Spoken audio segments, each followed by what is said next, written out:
Hi hello ಎಲ್ರಿಗೂ ನಮಸ್ಕಾರ. ರಚನಾ creative cooking ಚಾನಲ್ಗೆ ಸ್ವಾಗತ.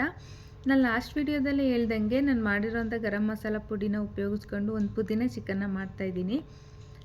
ತುಂಬ ಸಿಂಪಲ್ಲು, ಬೇಗ ಕೂಡ ಆಗುತ್ತೆ. ಚಪಾತಿಗಾಗಲಿ ಅನ್ನಕ್ಕಾಗಲಿ ತುಂಬ ಚೆನ್ನಾಗಿರುತ್ತೆ. ನೋಡೋಣ ಬನ್ನಿ ಯಾವ ರೀತಿ ಮಾಡೋದು ಅಂತ.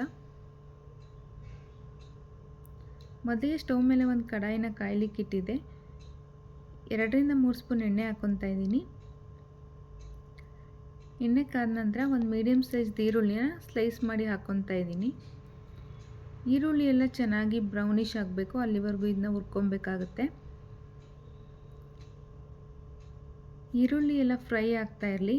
ಇದಕ್ಕೊಂದು ಪೇಸ್ಟ್ ರೆಡಿ ಮಾಡ್ಕೊಬೇಕು.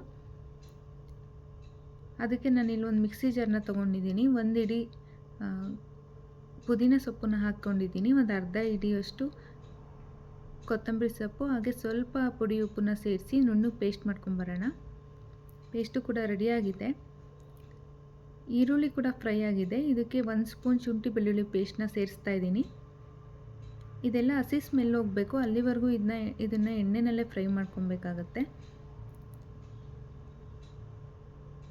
ಈಗ ಒಂದೆರಡು ಸಣ್ಣ ಸೈಜಿಂದು ಟೊಮೊಟೊನ ಚಿಕ್ಕದಾಗಿ ಹಚ್ಕೊಂಡು ಹಾಕ್ಕೊಂಡಿದ್ದೀನಿ. ಇವಾಗಲೇ 1 ಸ್ಪೂನ್ ಪುಡಿ ಉಪ್ಪನ್ನು ಸಹ ಸೇರಿಸ್ಕೊಂಡಿದ್ದೀನಿ. ಟೊಮೊಟೊ ಎಲ್ಲ ಬೇಗ ಫ್ರೈ ಆಗುತ್ತೆ.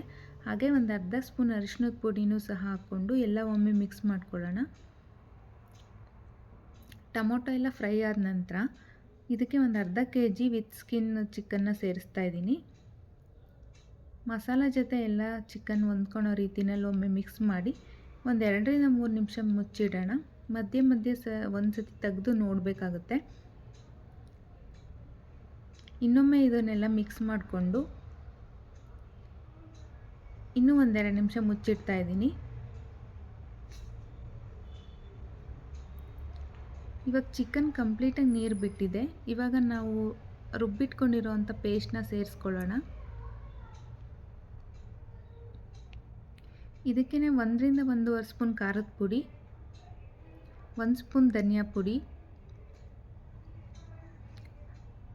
ಹಾಗೆ ನಾನು ಮಾಡಿಟ್ಕೊಂಡಿರೋವಂಥ ಗರಂ ಮಸಾಲ ಪುಡಿನೂ ಒಂದು ಅರ್ಧ ಸ್ಪೂನ್ ಹಾಕ್ಕೊತಾ ಇದ್ದೀನಿ. ನಾನು ಮಾಡ್ತಿರೋಂಥ ಕ್ವಾಂಟಿಟಿಗೆ ಒಂದು ಅರ್ಧ ಸ್ಪೂನ್ ಹಾಕ್ಕೊಂಡ್ರೆ ಸಾಕಾಗುತ್ತೆ. ಇದೆಲ್ಲ ಒಮ್ಮೆ ಮಿಕ್ಸ್ ಮಾಡ್ಕೊಳ್ಳೋಣ.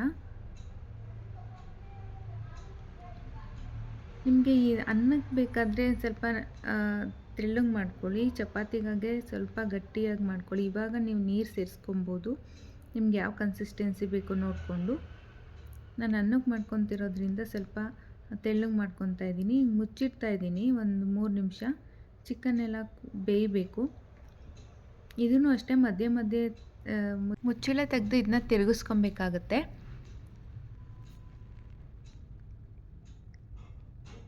ಈಗ ಆಲ್ಮೋಸ್ಟ್ ರೆಡಿಯಾಗಿದೆ. ಇದು ಚಿಕನ್ ಕೂಡ ಬೆಂದಿದೆ. ಇದನ್ನ ಒಂದು ಸರ್ವಿಂಗ್ ಬೌಲ್ಗೆ ಸರ್ವ್ ಮಾಡ್ಕೊಂಬಿಡೋಣ.